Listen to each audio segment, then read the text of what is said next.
I think that corporate America is going to have to adapt to AI or die. The world is changing, from gene editing to self-driving cars, and from flying robots to reusable rockets. AI is turning science fiction into science fact. But this latest wave of AI tools isn't some futuristic pipe dream. It's already changing the way we work, the way we create, the way we shop, and even the way we search, which means that it's already disrupting some of the biggest companies on Earth. So in this episode, I want to share my thoughts on which companies will win big because of these new AI tools, and a few that might lose big along the way. Your time is valuable, so let's get right into it. Look, by now I'm sure you're aware that Microsoft is a big investor in OpenAI, and it's integrating ChatGPT into Bing. First of all, look, I have the greatest of admirations for Google and what they've done. And they're the 800-pound gorilla on this, which is what they are. And I hope that with our innovation, they will definitely want to come out and show that they can dance. And I want people to know that we made them dance. And I think that'll be a great day. They recently gave an incredible presentation where they showed how AI can improve everything you already do online. For example, you can tell it to read a quarterly earnings report and then summarize the key takeaways. Talk about a huge time saver. But here's where things get really crazy. You can also ask the AI to bring in information from outside this document to compare them. For example, compare these earnings results to another stock, show it to me as a table, and of course, provide links to all the sources to verify the data for yourself. But this isn't just a neat little gimmick to get you to try Bing instead of Google or Edge instead of Chrome. That's what I thought at first too. Instead, think of this as an expert co-pilot that lives inside every application that you use. And you can ask it any question or have it do things for you without having to leave the app to search for the answer. So this isn't really a story about chatbots competing with search bars. It's a story about transforming the way we use every single app across every single industry and how we move information between them. Speaking of which, Moomoo is a trading app that helps you find great investments and execute your strategies. There are no commissions, no account minimums, and no hidden fees. Moomoo even lets you trade before and after market hours, from 4 a.m. to 8 p.m. Eastern. And they have this awesome concepts feature that shows you which companies are involved in different themes. For example, you can search for ChatGPT on the markets page to get a list of every stock that can benefit from generative AI.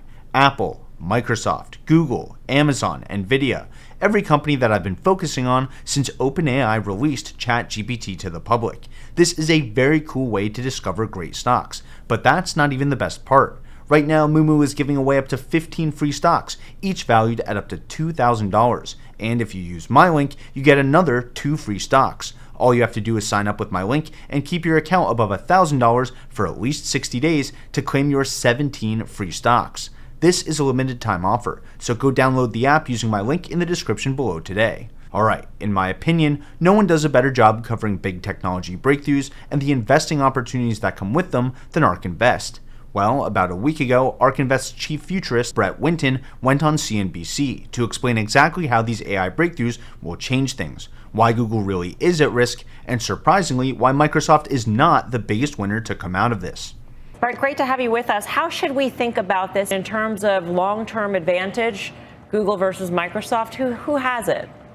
I think Google is fundamentally impaired by this transition to AI. It's a classic innovator's dilemma story where they claim they have technology. They could do it if they wanted to, but the transition to AI really imperils both the cost structure of search and their ability to generate revenue off search. Their entire business structure revolves around this idea that people go to a site to go to another site to get to their answer.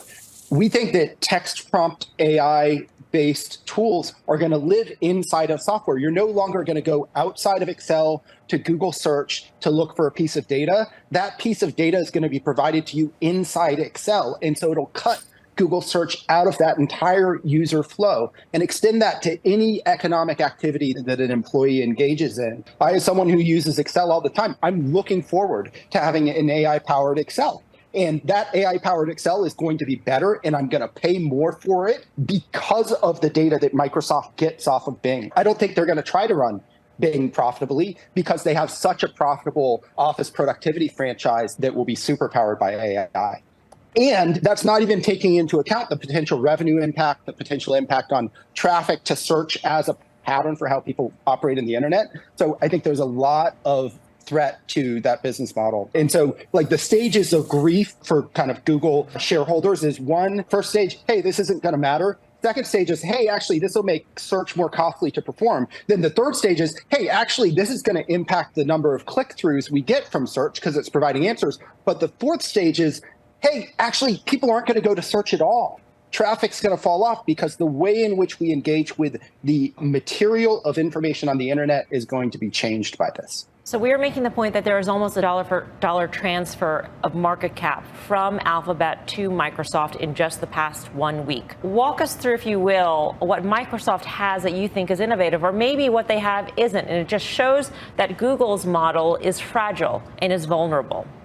Yeah, I think Google's model is fragile, and it doesn't necessarily accrue to Microsoft's benefit. I don't think a head-to-head competition between search engines is actually leading us to the winning strategy. Instead, you can imagine that maybe Google protects search by spending a lot more money on AI inferencing and potentially driving business towards NVIDIA. I don't know that Microsoft is the natural winner here. It's much more clear that there will be a lot of money spent on AI investment, that the picks and shovels that provide for this kind of capability into software will be really well positioned. I think the analogy to the early internet is a good one, where early internet, actually, the winner was not the Amazons and the consumer-facing internet companies that we think of today. It was Cisco, which was providing all of the infrastructure that allowed people to get connected. Here, who's providing the infrastructure that allow these AI models to be changed? That's the chip companies who are enabling enterprises to build these AI models for themselves. And so it's really interesting, and I think Google's very vulnerable. So there's a lot to unpack in that clip,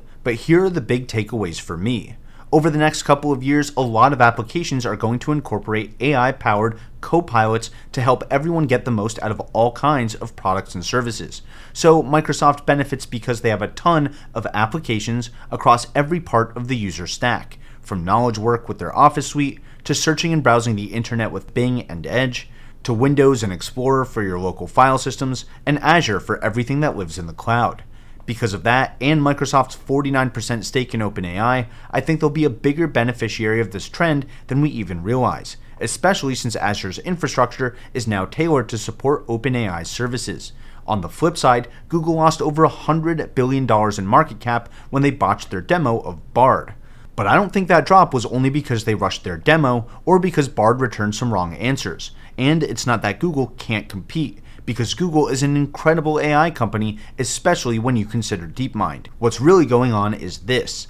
Google is the internet's biggest middleman, and Google's revenue comes from ads that get displayed when you search the internet or browse through those search results. But if people start to get more answers without needing to leave their app or their website, it's Google that they're cutting out of their workflow.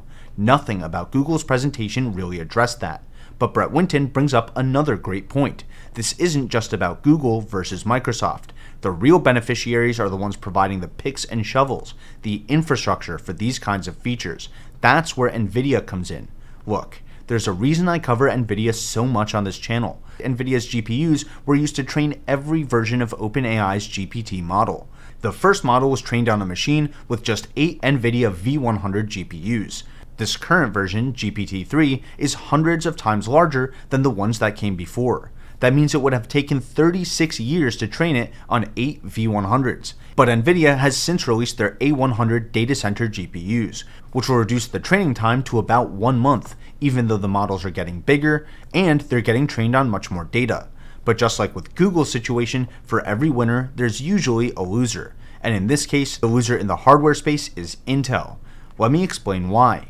Intel's CPUs have historically dominated the computing market, but if we look at ARK Invest's Big Ideas report from 2021, they actually made a pretty bold prediction. They believe that accelerators and GPUs will become the dominant processor in the data center, and that revenues from x86 processors like Intel's will drop by about 70% over the next decade.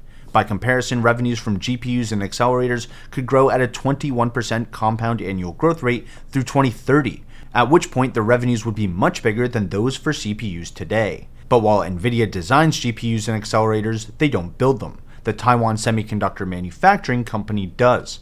In fact, TSMC produces over 90% of all of the advanced chips in the world, including the ones that go into Apple's iPhones, the GPUs made by NVIDIA and AMD, and even future versions of Tesla's full self-driving chips.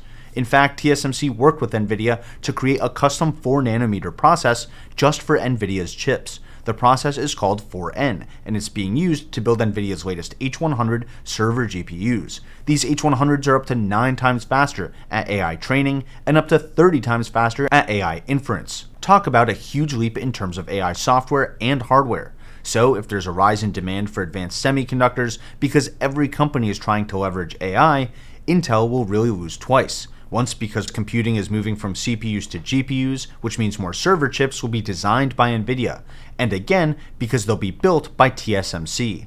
In fact, AI hardware and software costs are declining at a whopping 70% per year, which means that money won't be the major bottleneck for building these tools in the future. Even small businesses will be able to afford the software and the hardware needed to build these kinds of models and copilots by the end of this decade. According to ARK Invest's estimates, by 2030, it could cost as little as $30 to train ChatGPT. So it's clearly not going to be the infrastructure or the amount of money somebody has access to that sets these things apart. Instead, the winners will be the companies that provide platforms that leverage these AI tools to provide unique benefits that their competitors can't. Or they'll have unique data to train these AI models to do things that their competitors can't. In both cases, the winners are the companies that have access to unique, high-quality data. Tesla immediately comes to mind because they have around 4 million cars on the road equipped with the cameras and chips that are required for full self-driving.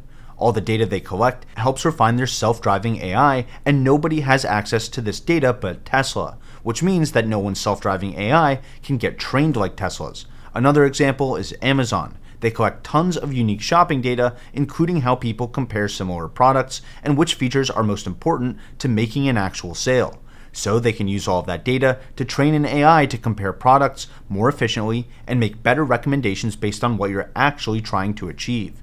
Just like in this Bing example, where a user tells the AI that they want a big TV that's specifically good for gaming but fits within a certain budget, which changes which products the AI ends up recommending. In this case, there's no right search result. There's only the results that are right for you. Speaking of which, here's a little twist for you. While everyone is focused on ChatGPT and text-based copilots, I think there's also going to be a massive disruption in industries like film, gaming, and advertising. Think about companies like Unity Software, which help people create interactive 2D and 3D content ranging from AR and VR games to architectural and industrial simulations. Unity comes with a powerful physics and lighting engine, tools for scripting and animation, and a wide range of services like cloud-based game analytics, code optimization, and solutions for game monetization and advertising. That means Unity has a lot of data on everything from assets and art, to physics and code, to players and purchase intent. And they're already starting to layer in AI, which will blow the doors open in terms of creativity. Developers could soon be able to create characters and dialogue with simple prompts like they already can with OpenAI's tools, except they'll be able to do so right inside of Unity's software, and the output will be optimized based on everything that Unity knows already works. Likewise, the losers in this area could be the companies that rely solely on owning existing franchises like Disney and Netflix. For example, one of the big draws of the Marvel universe is the incredibly diverse array of fleshed out characters with different kinds of superpowers, origin stories, and character arcs. But these AI tools just made it thousands of times easier to build exactly that, which means the next Marvel or the next Star Wars universe may not come from Disney, but from a kid with some great ideas and the right prompts to bring them to life. I think every single company will be forced to adapt to AI or die, just like they had to with smartphones and the internet before that and computers before that. By the way, I'm not the only one who thinks so. I think that corporate America is going to have to adapt to AI or die. I think that the competitive pressure in the marketplace is going to mean that those companies that aggressively onboard this technology and use the tools to the full extent will outcompete those companies that don't. I think you'll see a lot of announcements where companies say, hey, this is a really useful tool, and we're going to use it to compete and win. And if you don't, you're not going to win. And if you don't win, you'll go bankrupt. And so, of course, they're going to onboard the technology because or else they're going to get outcompeted by somebody else who does. And from our perspective, costs here are declining by 3x per year. And so whatever capability exists today, you're going to have 3x the capability times the amount of investment going into it a year from now. In fact, through 2025, we think there's going to be 100 to 1,000-fold total capability improvement in AI systems economy-wide. And so it's the equivalent of taking the entire smartphone life cycle, original smartphone to today's iPhone, and compressing it into 3 years in terms of capability advance. So if you're not running that race, you're not going to be in the race by the end of this business cycle. So hopefully this episode helped you understand how this latest wave of AI is already changing the world, how it's disrupting some of the biggest companies and creating new winners along the way, and how we're only scratching the surface of what could happen next. But before you go investing your hard-earned money into AI companies and the hardware platforms that power them, there's one more big disruption that you need to know about. So make sure to check out this episode next. And if you feel I've earned it, consider hitting the like button and subscribing to the channel. That lets me know to share more research like this. Either way, thanks for watching, and until next time, this is Ticker Symbol U. My name is Alex, reminding you that the best investment you can make is in you.